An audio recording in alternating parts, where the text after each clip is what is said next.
Troisième pensée ou principe biblique attaché à l'indépendance financière, c'est que la Bible ne nous encourage pas à bâtir une indépendance financière en sacrifiant les vertus. Je veux bien avoir suffisamment, vivre décemment, mais je ne veux pas les faire au détriment des vertus. Psaume 37 au verset 6 dit « Mieux vaut le peu du juste que l'abondance des méchants ». Proverbe 15 au verset 16 allant dans la même direction « Mieux vaut peu avec la crainte de l'Éternel qu'un grand trésor avec les troubles ». Proverbe 16 au verset 8 renchérit aussi « Mieux vaut peu avec la justice que de grands revenus avec l'injustice ». Proverbe 13 au verset 11 ajoute aussi « La richesse mal acquise diminue, mais celui qui amasse peu à peu l'augmente ».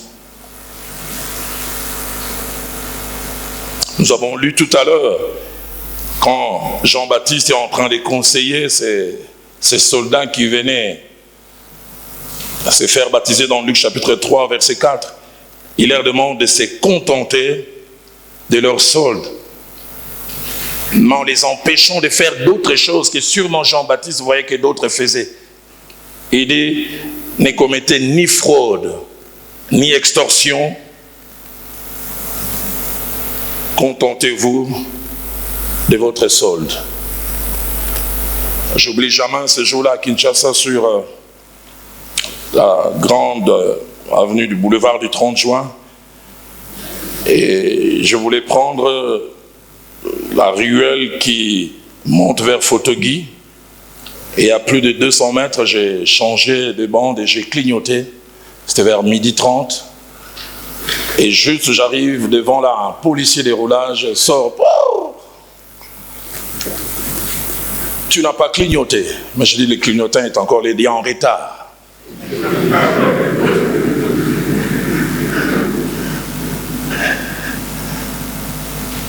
Et puis il passe de l'autre côté, j'étais un peu gentil, certains les empêchent de monter. Il dit, on doit aller au bureau. Il y a grave chef à l'égalité Yangoyo. Et ma Bible était à côté, je le vois, il me regarde 2-3 fois. Et puis il me dit, je dis, oh mon ange est pas été.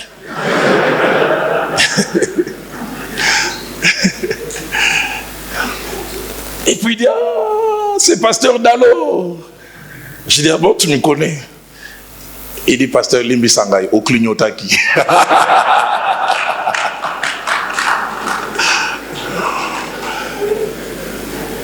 Ces jours-là, j'ai pensé, si je m'appelais Makengo, si je n'étais pas Dalo. Et ce que j'ai appris après m'a en plus choqué. Il dit, j'aimerais te dire la vérité, je suis en tenue, mais je ne suis pas censé être sur la route, je suis secrétaire. J'ai demandé à manger à mon patron, il dit, toi avec la tenue, tu meurs de faim. Va sur la route, et se disait, la première personne que je vais voir sera ma source de nourriture. Et la première personne, c'est Dalo. Et je lui ai dit, est-ce que c'est nécessaire de faire ça? Et je lui ai demandé, tu as besoin de combien pour manger? Il a dit 5 000 francs. Je me souviens lui avoir même donné 30 000. Je dis, vis honnêtement. On ne peut pas bâtir son indépendance financière en sacrifiant les vertus. Et je pense que c'est ce que Judas pensait faire. Indépendance financière, oui, mais comment?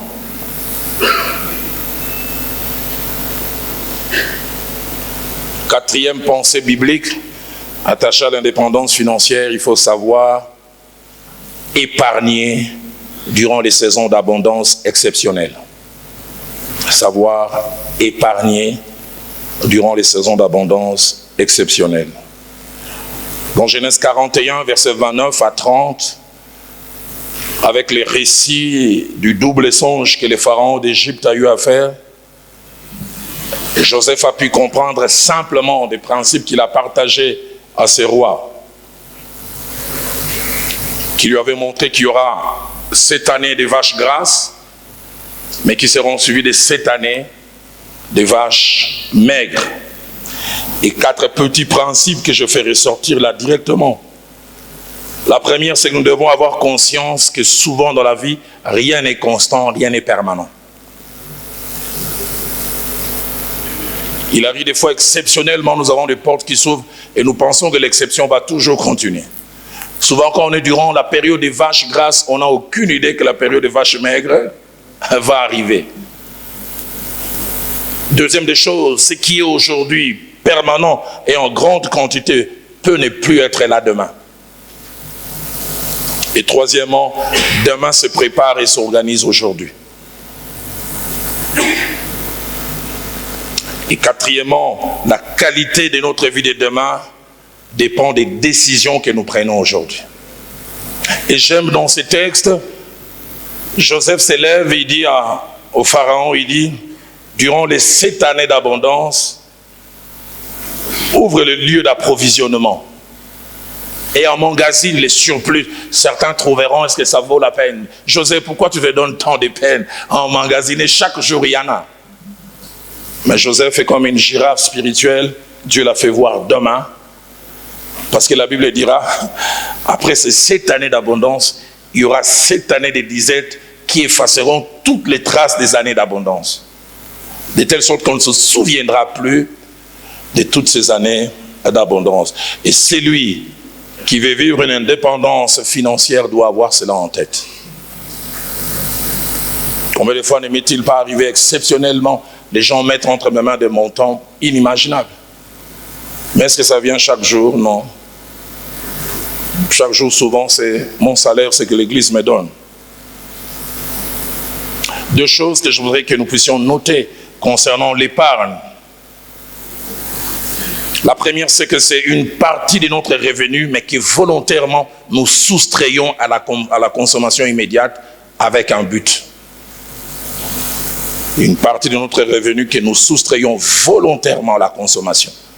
Je peux consommer, mais je dis je mets de côté. Deuxièmement, l'épargne, c'est une forme de consommation différée dans les temps, mais qui va nous servir plus tard. Dans Proverbe 21, au verset 20, la Bible parle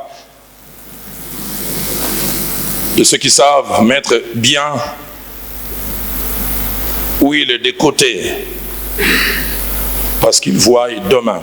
Dans Matthieu chapitre 25, au verset 4, Jésus-Christ parle de vierges folles et vierges sages.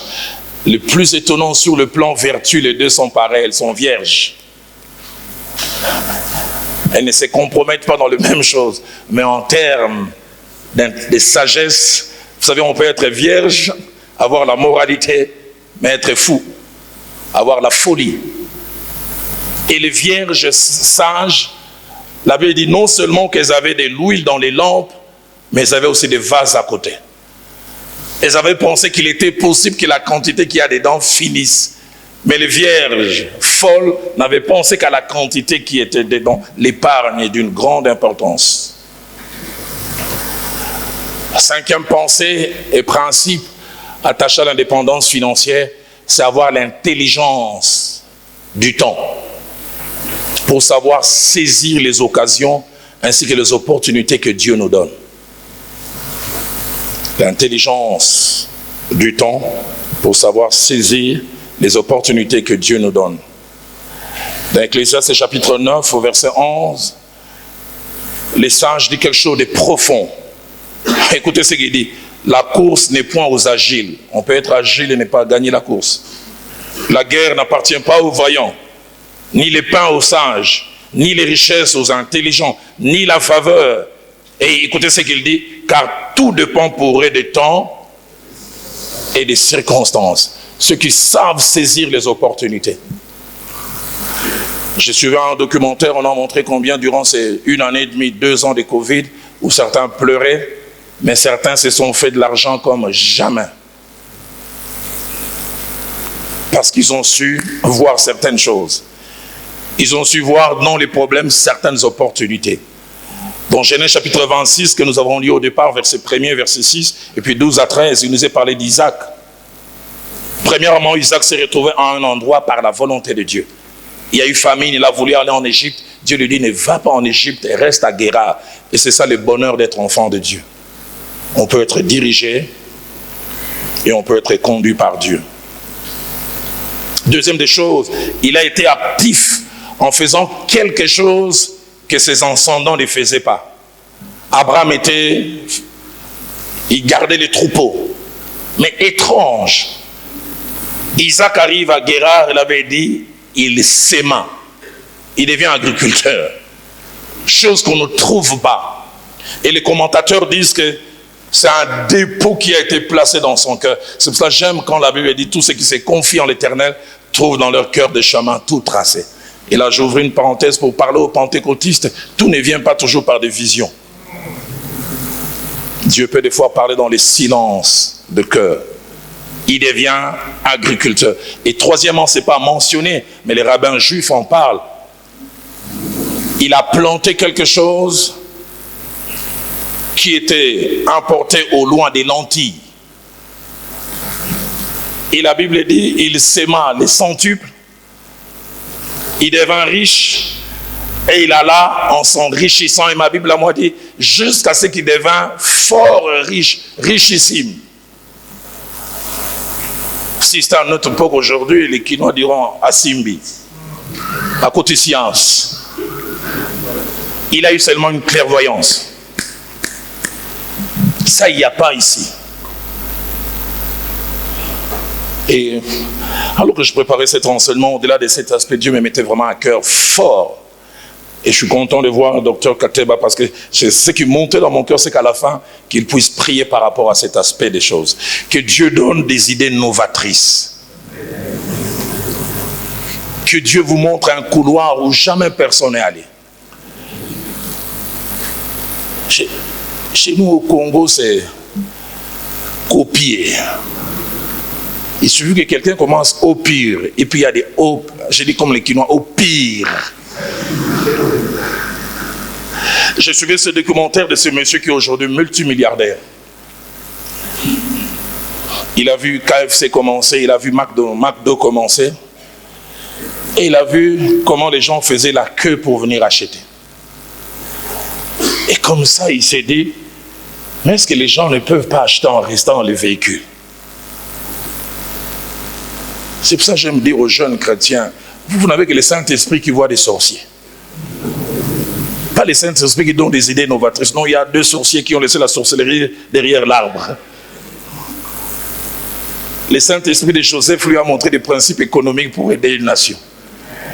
Et cet homme a vu et il a écrit ça. Il a protégé. Et il est devenu ce qu'il est devenu. Et j'ai prié sans monter dans mon cœur que Dieu nous donne ce soir des idées novatrices qui vont nous amener vers une indépendance financière. Des couloirs où jamais les gens ne sont allés avant. Le jeune homme qui a fait Facebook, il a 4 jambes. Pasteur Timothée, 2011, je suis dans la banlieue de Chicago. Je suis dans cette église ce jour-là, 2 jeunes gens viennent témoigner. Quand ils ont fini de témoigner, vous savez, quand je suis révolté, mon esprit parle en lingala. J'ai dit, 2 jeunes gens, 20 ans et 22 ans, responsables numéro 1 et numéro 2 de l'intercession de cette église, l'Assemblée de Dieu. Le pasteur me dit, ces 2 jeunes gens ont 3 activités. Soit ils sont à l'université, à l'auditoire, soit ils sont à la bibliothèque en train de faire des recherches, soit à la chaîne de prière. Mais il y a 6 mois, ils ont témoigné. Ils étaient un jour à la chaîne de prière, ils étaient en train de prier, ils étaient en dernière année d'informatique. Dieu leur a inspiré un logiciel. C'est pour ça que je dis, toi, ton esprit ne voit que les sorciers. Ils ont écrit sans trop comprendre. L'un a écrit à parler à l'autre. Et durant 4 mois, ils ont travaillé. Et ils sont allés vendre ça à Microsoft qui les a payés 20 millions de dollars. Et ces jours-là, ils venaient verser une dîme de 2 millions quand ils donnaient Jéline Kolo. Pesanga bandimi à boyer. Je sais pas, à Lubumbashi, nous à Kinshasa, c'est du social. Les cultes finis dimanche, 25 personnes avec ordonnance. Pasteur, Bizili Rezozang Anandako. Des idées. Une petite idée peut t'amener à l'indépendance financière. J'aime beaucoup ce que Proverbe 20 au verset 5 dit. Écoutez ce que Proverbe 25 dit. Il dit, les desseins dans le cœur de l'homme sont des eaux profondes, mais l'homme intelligent s'est épuisé. L'original dit, les desseins qui élèvent sont des eaux profondes, mais l'homme clairvoyant, l'homme qui est proche de Dieu. J'aime, cet homme ne connaissait même pas Dieu, mais on dit de lui, quand il se prosterne, ses yeux s'ouvrent. Que mon Dieu t'amène vers ces idées qui peuvent tout changer. Aujourd'hui, tout le monde utilise M-Pesa. Mais j'ai appris, c'est parti des jeunes gens kenyans.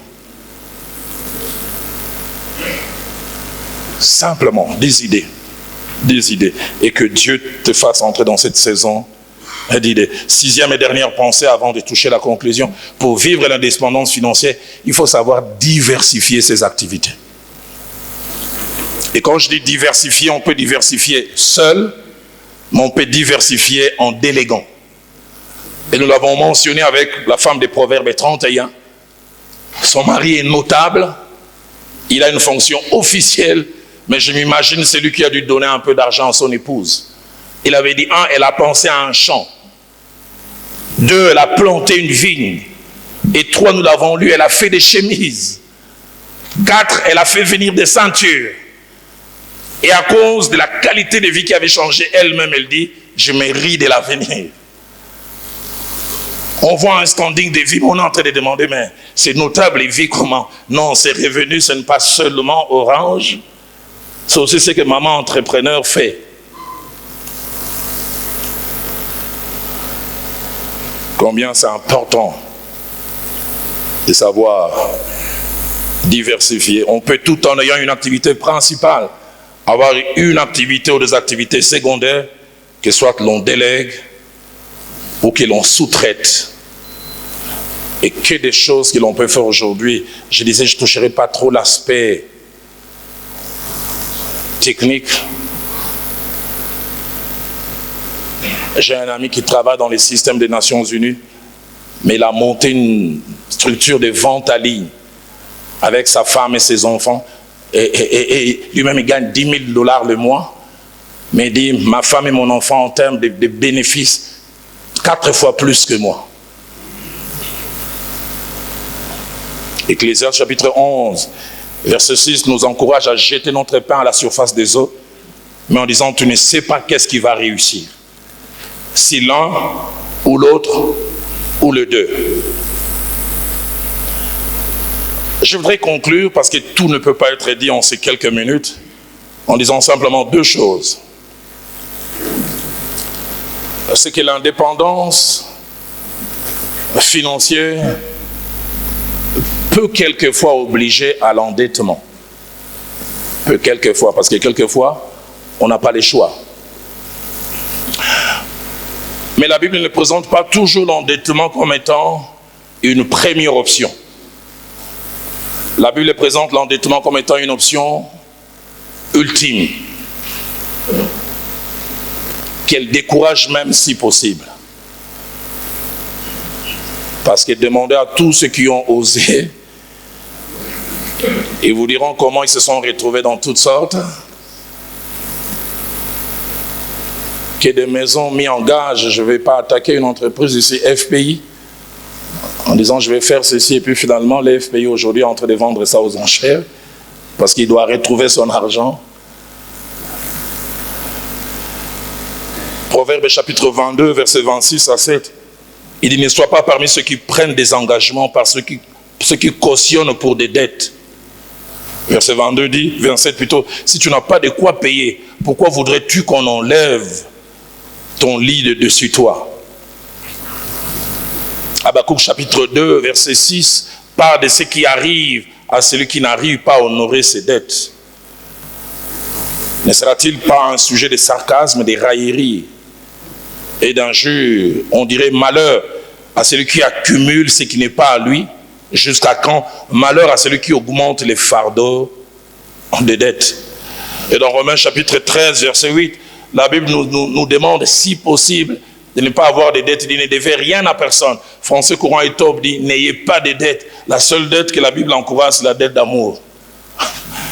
Ne devez rien à personne, si vous aimez, de vous aimer les uns les autres. Mais j'insiste, formellement, la Bible n'est pas contre, mais la Bible dit de les faire quand c'est réellement utile. Et des fois, il arrive que c'est utile. J'ai toujours été interpellé par ce passage de 2 Rois chapitre 4 versets 1 à 7. Un prophète, un homme de Dieu, craignant Dieu. Il meurt, on veut prendre ses enfants, parce que la Bible dit, il avait des dettes. Mais étonnant, quand la femme parle au prophète, il dit, mon mari craignait beaucoup l'Éternel. Je me demande comment quelqu'un qui craignait beaucoup l'Éternel a eu aussi beaucoup de dettes. Peut-être qu'il manquait le contentement. La crainte de Dieu était là. Mais bon, il voulait s'habiller comme tout le monde. Il a commencé à vivre au-delà de ses moyens. Et finalement, il meurt.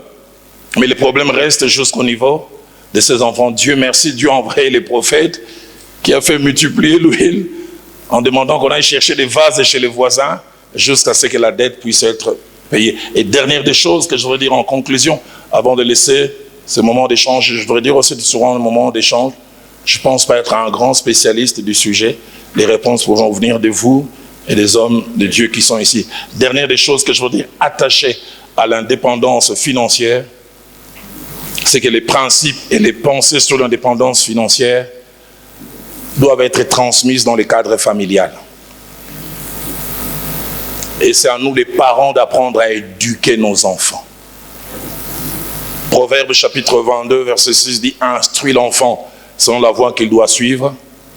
Quand il deviendra grand, il ne pourra jamais s'en détacher. » Un célèbre politique russe, à l'époque de l'ex-URSS, disait ces principes, il dit « Donnez-nous vos enfants avant qu'ils aient 6 ans et nous en ferons des communistes toute la vie. » Pour dire qu'il y a un moment où on peut placer des choses.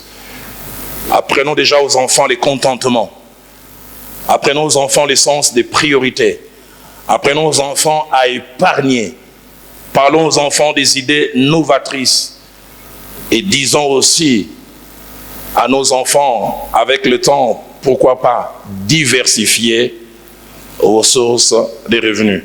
Voilà le peu que Dieu a placé dans mon cœur et que j'ai essayé assez maladroitement de partager. Et puis les restes, je pense, on va s'enrichir durant les échanges. Que Dieu vous bénisse.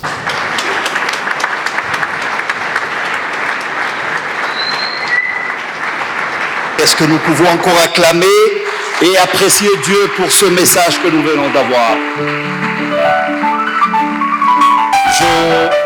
Je suis convaincu et je crois fermement que plus qu'un entrepreneur a été impacté ce soir. Et parce que nous courons derrière le temps sans plus tarder, pendant que l'apôtre est en train de prendre quelques secondes pour se rafraîchir et pour s'apprêter pour répondre à nos questions, nous sommes en train de faire passer une liste. Alors s'il vous plaît, veuillez remplir la liste. Juste question que nous soyons en contact avec vous. Écrivez votre nom, votre adresse email, votre numéro de contact. C'est question que vous soyez insérés dans notre database, dans notre base de données, pour que aux prochaines conférences, que ça soit facile pour nous de vous contacter, de vous donner nos programmes, de vous donner le programme des activités du département des papas de Philadelphie. Alors, sans plus tarder, je crois que quelqu'un a déjà pris son stylo pour mettre sur papier des questions. Et nous n'avons que 15 minutes de questions-réponses, parce que c'était prévu plus que ça. Mais vous êtes d'accord avec moi que le temps est parti. C'est vrai que le climat a fait défaut. Alors, nous n'allons pas nous éterniser dans cette salle. Nous n'avons que 15 bonnes minutes pour la séance des questions-réponses. Après là, nous devons laisser notre papa se reposer. Mais nous signalons aussi qu'à la fin, nous aurons quelques minutes aussi de prise des photos avec notre papa. À la sortie. Je donne juste ces communiqués, questions pour lui de se rafraîchir et de s'apprêter à répondre à nos questions. Alors, je ne sais pas comment nous allons procéder. Papa Michel, nous n'allons pas demander à papa de trop s'élever, à moins qu'il puisse d'une manière délibérée le faire, mais il pourra rester en position assise et les questions sont adressées à l'apôtre, mais nous avons notre papa aussi qui est présent, qui pourra toujours compléter, comme l'apôtre l'a dit. Papa Michel. Ben oui, on peut commencer avec les questions. Il y a l'apôtre est là, le docteur Kateba est là, il y a nos intervenants qui sont là, donc sont prêts pour répondre aux questions. Vous soulevez la main, je pense qu'on peut faire circuler les micros.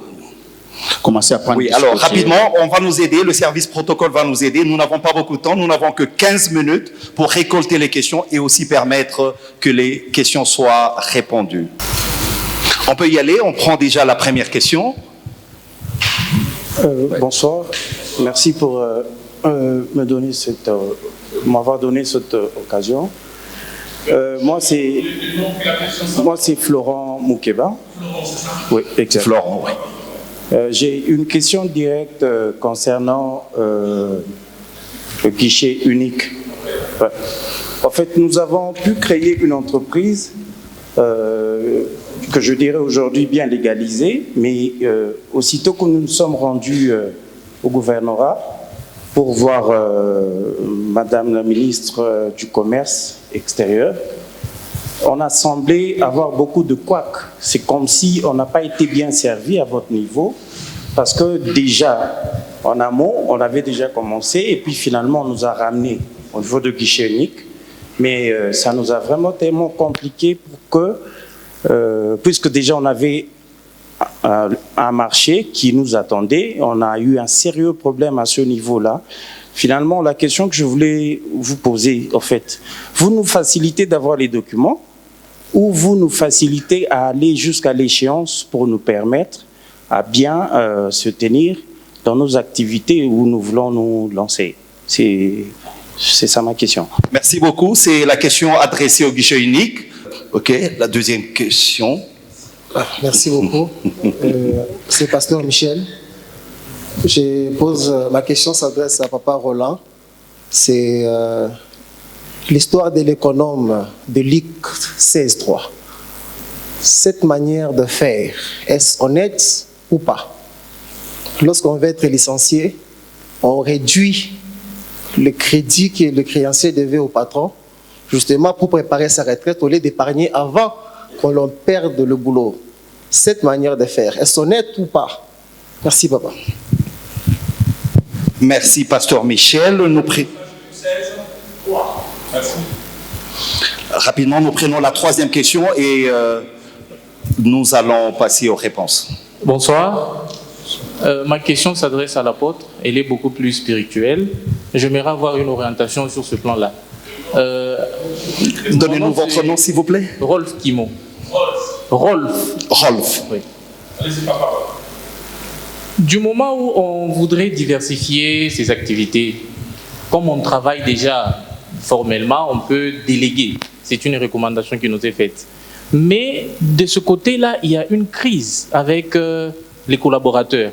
Beaucoup de gens se distinguent par la mégestion, le vol et tout ce qui se fait. Du moment où vous lancez une activité où vous ne faites qu'avoir ces genres de collaborateurs, est-ce Dieu qui ne veut pas que vous puissiez vous investir dans cette activité, ou bien on peut continuellement changer de personne jusqu'à ce qu'on ait celle qui sera correcte? Merci beaucoup, Monsieur Rolf. Alors, papa, nous commençons avec le guichet unique, c'est ça? OK. Merci, Monsieur Florent. Au fait, le guichet unique, c'est un service de facilitation qui accompagne l'opérateur économique jusqu'au bout. Moi, je pense qu'à votre place, je souhaiterais peut-être voir le responsable de l'antenne, mais puisque je suis toujours ouvert, je reçois tous les jours, à toute heure, toute personne qui voudrait me soumettre un souci quelconque. Il se pourrait peut-être que vous ayez mal orienté votre problème à quelqu'un qui n'est pas habilité. C'est ça le problème souvent. Souvent, nous nous accrochons aux affinités. Donc, tout ce que je vous demanderais, peut-être de passer au bureau et me voir personnellement. Et on trouvera une solution si, au cas où vous voulez créer encore une autre entreprise, ou soit si vous connaissez une autre personne. Je vous remercie si au moins j'ai répondu à votre question. Merci beaucoup. Je crois que Monsieur Florent est satisfait. Nous passons à la deuxième question du pasteur Michel. Ok. Alors, j'ai jeté un coup d'œil rapidement dans ces récits que Christ a eu à relater. Alors je dis, il y a deux lectures. Hein. La première lecture, de prime abord, je vais dans la direction que vous dites, on sent qu'il n'y a pas d'honnêteté parce qu'on fait réduire un peu ce que les gens devaient. Mais à la fin, on voit Jésus-Christ n'empêche qu'il loue cet économe. Pourquoi? Parce que la pensée que je vois derrière, il dit, en réduisant ce que ces gens lui devaient, ça a permis au moins de récupérer quelque chose. Donc j'ai l'impression que c'est plus la sagesse, c'est cette capacité à ne pas tout perdre qui est louée. Mais la méthode au départ, je dis sans embâche, il n'y a pas beaucoup d'honnêteté devant. Donc, mais Christ a essayé de louer en disant, en posant cet acte, cet homme a permis que l'on puisse récupérer quelque chose. Rolf a posé la question par rapport à la délégation pour diversifier les activités. Alors là, je dis, c'est pas parce que ça ne marche pas avec les gens que forcément c'est pas la volonté de Dieu. Je n'aimerais pas que cet échec puisse vous arrêter. C'est peut-être vous-même qui peut-être n'associez pas Dieu dans les choix des personnes. Parce que je pense que si vous associez Dieu, Dieu peut nous amener vers la bonne personne qui ne va pas poser problème. Mais deuxièmement, il m'a semblé que vous êtes un peu... Vous avez beaucoup de suspicions, vous avez difficile à faire confiance. En parlant de la plupart des personnes qui pratiquent la mégestion et autres. Allez, sur 100 personnes, même si 90 pratiquent la mégestion, on trouvera toujours même 5 qui pratiquent et qui existent. Et ce n'est pas parce qu'il y a les faux dollars qu'on jette tous les dollars. Les bons dollars aussi existent. Donc moi, j'aimerais vous encourager parce que cette diversification d'activités est d'une très très bonne chose. Moi-même, je la pratique au niveau de ma famille. Je peux vous lui donner tous les détails ici. Mon épouse le fait et d'autres personnes le font. Et des personnes vraiment pour lesquelles j'ai eu à prier en disant, Seigneur, je n'aimerais pas qu'on puisse dilapider l'argent. Et Dieu nous a conduit, ça marche. Je pense que ce qui a marché avec moi peut aussi marcher avec vous. Moi, j'aimerais vous encourager à ne pas lâcher prise, à retourner vers Dieu. Et Dieu va vous orienter vers les bonnes personnes pour les bons résultats. En tout cas, merci beaucoup. Nous allons prendre les 3 prochaines questions. On peut changer d'elle. Je crois qu'il y a notre bien-aimé qui a levé rapidement. On peut nous aider avec le micro? Ma question s'adresse au pasteur. Oui, voilà. Allez-y. Moi, c'est Maître John Kalonji. Votre nom, s'il vous plaît? Maître John Kalonji, je suis avocat. J'ai une question à l'égard de ce qui venait d'être dit tout à l'heure.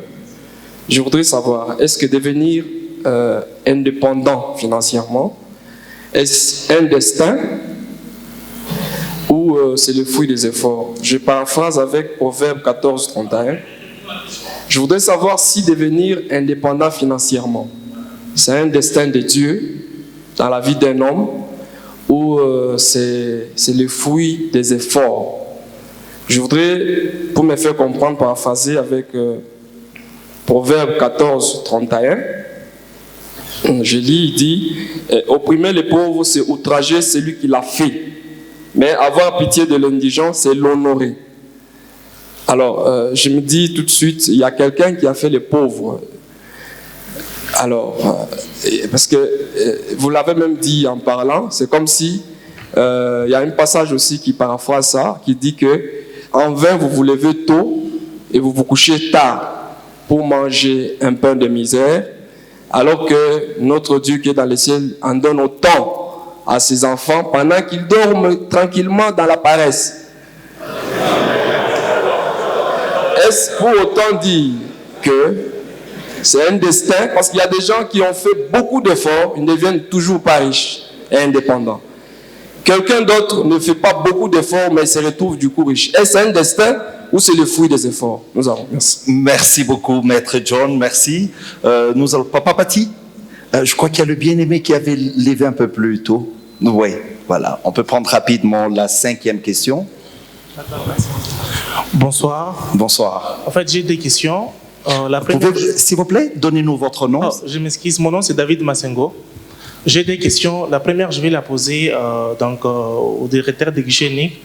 Et la deuxième, je vais la poser à papa. Bien-aimé David, vous pouvez souffrir de poser une question comme ça. Question de donner la chance aux autres aussi, vu le temps qui est parti. Bon, d'accord. Je vais poser alors la question à papa, l'apôtre Roland. En fait, papa, aujourd'hui, il y a un problème de valeur. En tant que chrétien, on a un problème de conserver les valeurs dans le milieu professionnel. Je vais donner un exemple. Nos valeurs chrétiennes, en fait. Je vais donner un exemple. Par exemple, j'ai mon entreprise et il y a quelqu'un qui me vole l'argent qui m'a escroqué. Alors, je sais que moi, en tant que chrétien, la Bible m'interdit de porter plainte. Exemple, en fait, je vais donner un exemple où Jésus dit, si quelqu'un te vole ton manteau, ne cours pas ne réclame pas ça. Dans ce sens où quelqu'un te prend ton marché d'une manière malhonnête. Et des fois, par moments, c'est difficile de concilier nos valeurs chrétiennes et l'honnêteté qui se vit sur le marché actuel. Donc, ça, on se conforme et puis un peu comme ça.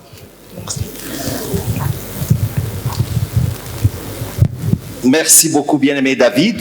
Nous allons prendre la 6e question et l'apôtre va répondre. Merci beaucoup. Moi, c'est M. Rémi Kilolo. Je suis entrepreneur dans notre ville de Lubumbashi. Ma question, c'est celle-ci.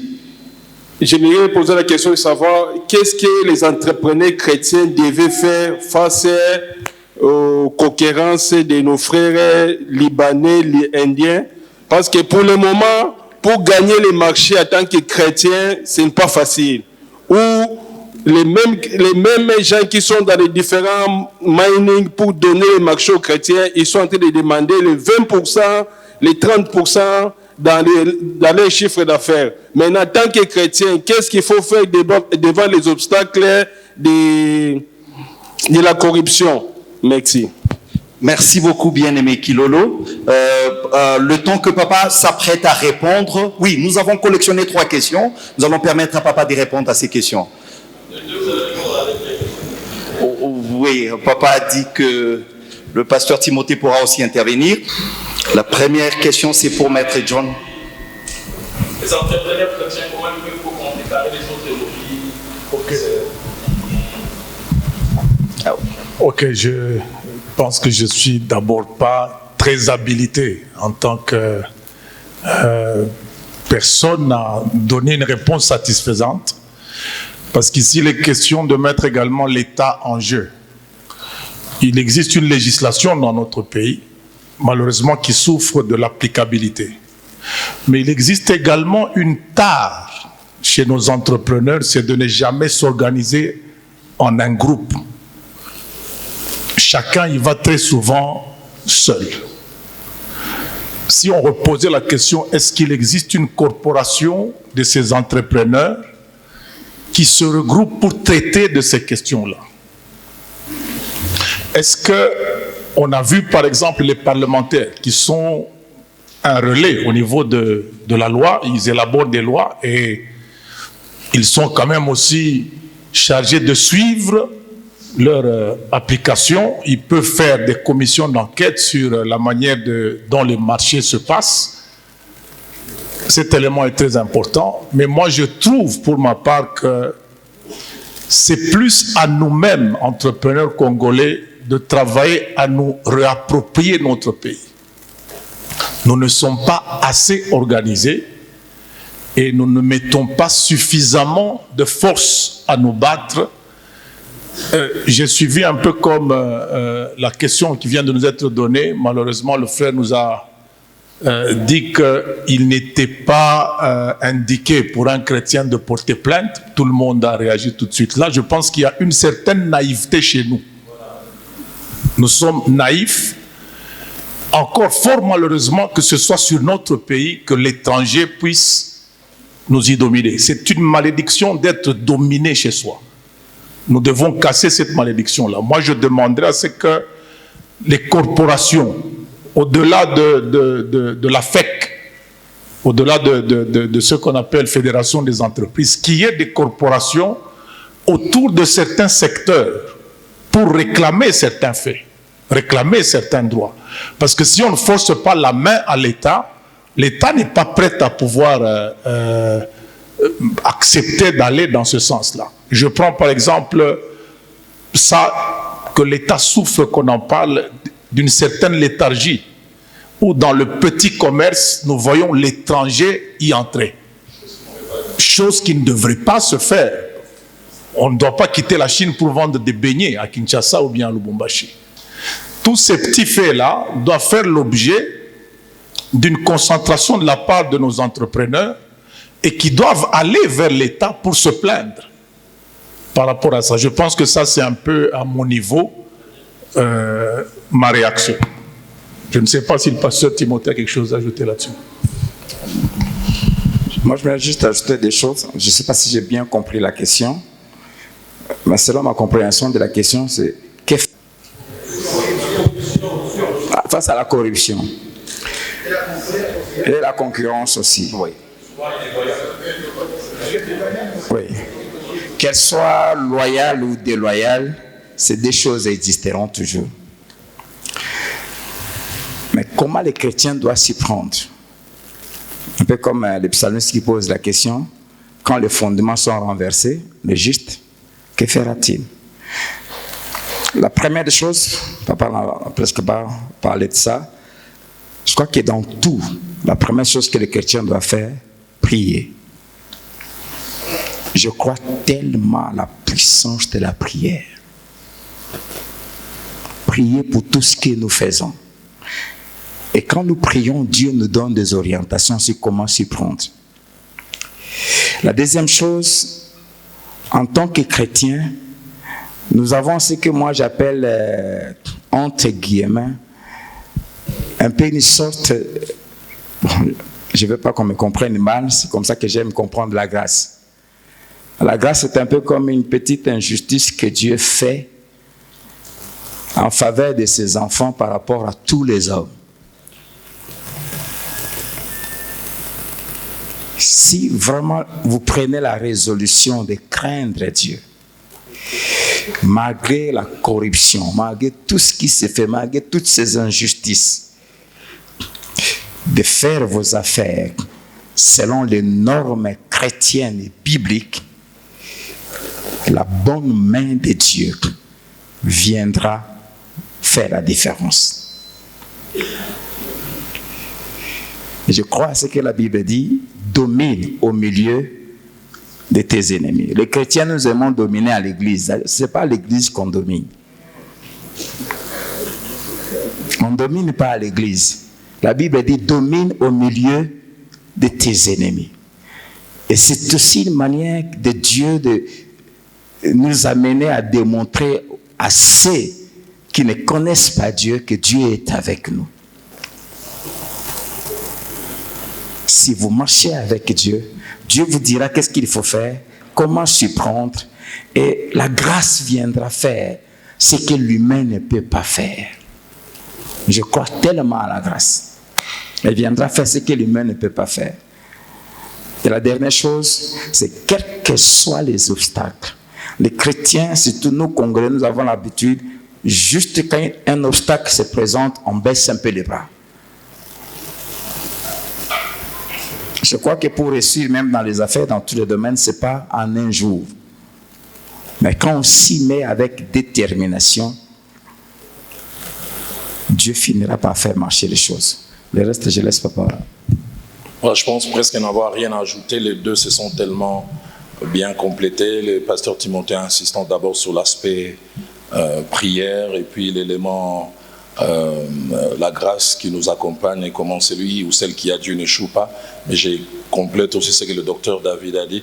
Ce n'est pas parce qu'on est enfant de Dieu que nos droits, nous devons les laisser tomber, ne pas les réclamer. Donc très très important, comme il a dit, de s'organiser aussi, d'aller au niveau de parlement provincial et plus loin, réclamer ce qui est nos droits, ne pas baisser les bras. Je voulais juste ajouter quelque chose en appendice en disant, le docteur David l'a encore dit, nous évoluons quasiment en vase clos, mais il y a un groupe de personnes, je ne sais pas si c'est la même chose ici au Katanga, j'ai vu à Kinshasa, bon, certains n'aiment pas qu'on les appelle ainsi, mais, nos frères branhamistes ou les gens du message du temps de la fin, ils ont une solidarité entre eux. Et ça, c'est un peu, pour revenir à ce qu'il a dit en premier, une tendance à vraiment s'organiser.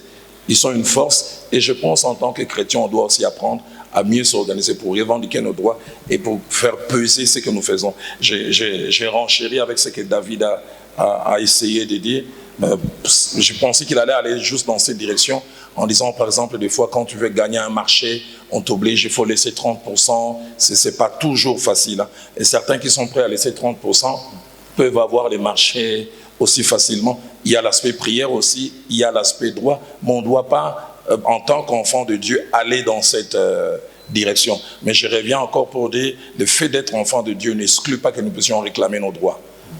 Donc, il ne faut pas utiliser les versets là si on dit on te frappe sur la joue gauche et tant aussi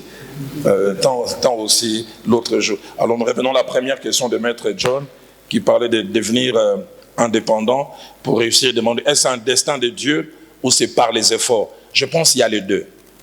Il y a d'un côté Dieu qui appelle, mais si Dieu appelle et que je croise les bras, rien ne va arriver.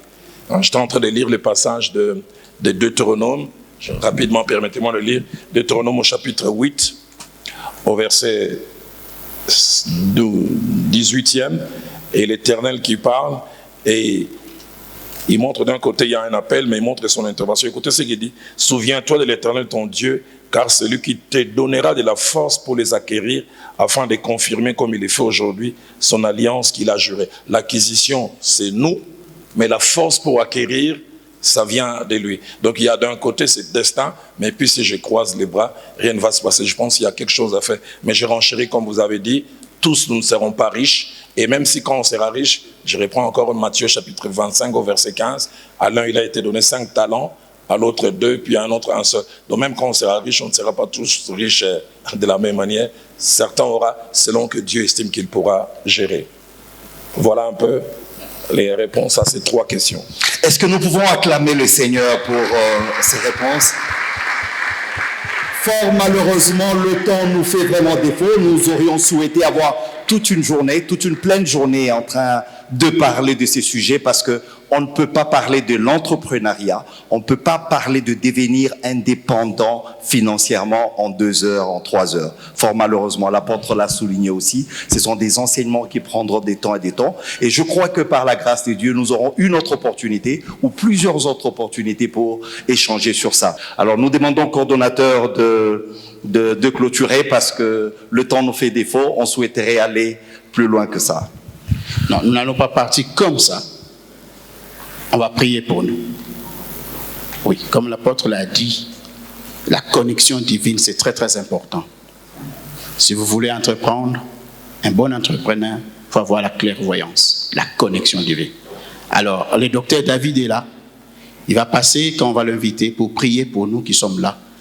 Et à la fin, nous allons prendre des photos avec l'apôtre avant de les laisser partir. Mais il y a un petit détail que je voulais vous donner en tant que professionnel de comptabilité.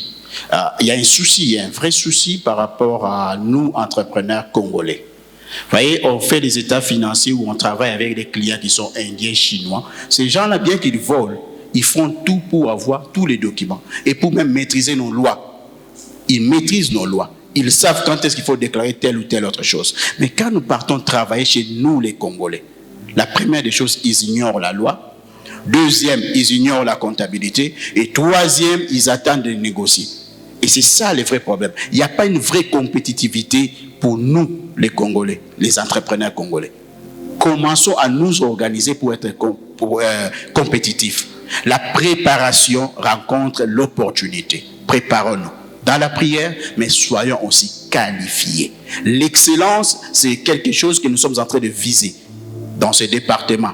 Et non pas pour Philadelphie seulement, mais pourquoi pas pour toutes les églises de Lubumbashi, pourquoi pas pour tous les chrétiens, et pourquoi pas le leadership chrétien. Le leadership chrétien s'accompagne par l'excellence. Soyons excellents. Et nous allons accorder la parole au docteur David, qui va pouvoir prier pour nous. C'est une opportunité pour nous et prenez ce temps au sérieux. Oui. Est-ce qu'on peut se tenir debout, s'il vous plaît? Juste avec tes mains en l'air.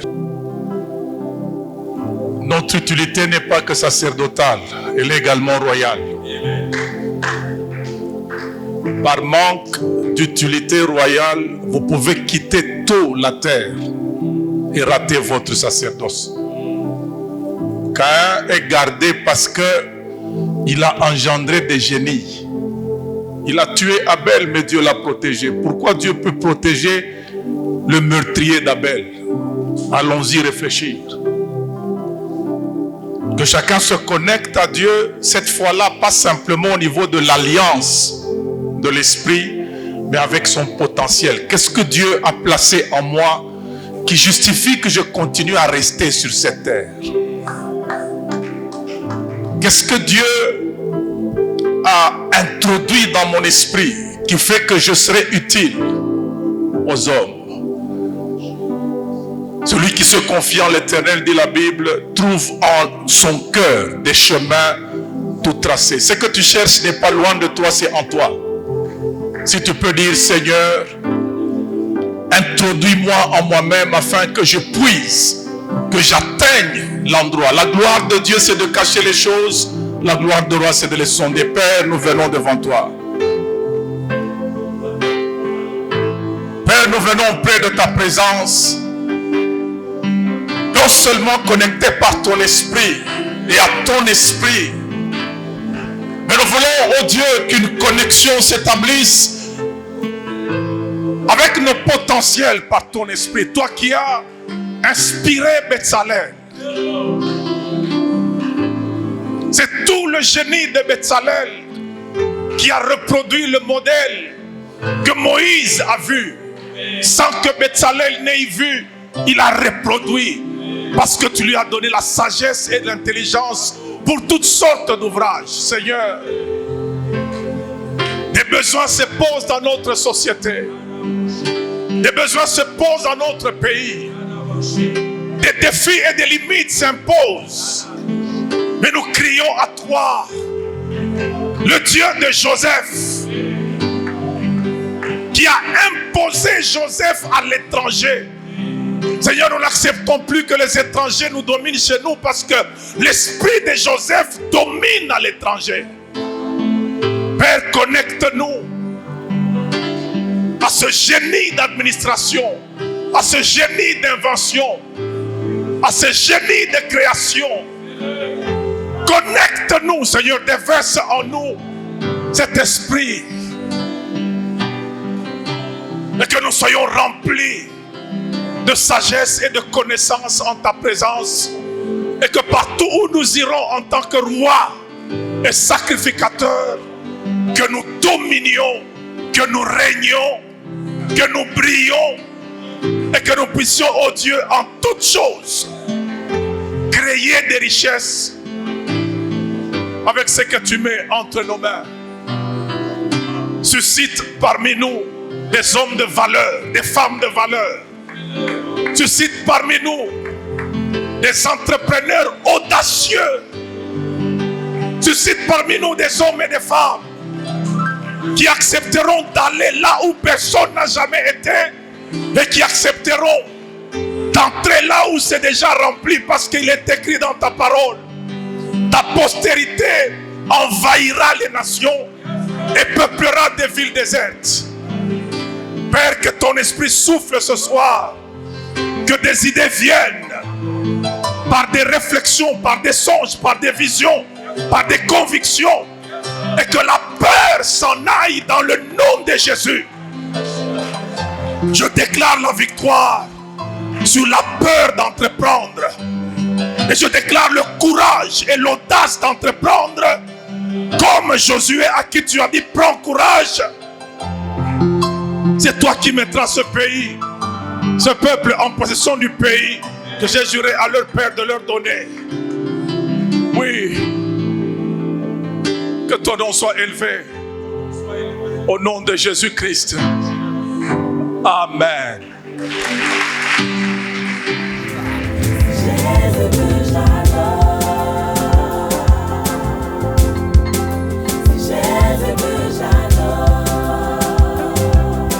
Son nom est Jésus-Christ. Comment élevons celui qui est assis sur le trône de gloire. C'est Jésus que j'adore. Comment? Il a reçu le nom au-dessus de tout autre nom, afin que dans les cieux, sur la terre et sous la terre, que tout genou fléchisse et que toute langue confesse Jésus-Christ, Seigneur, à la gloire du Père.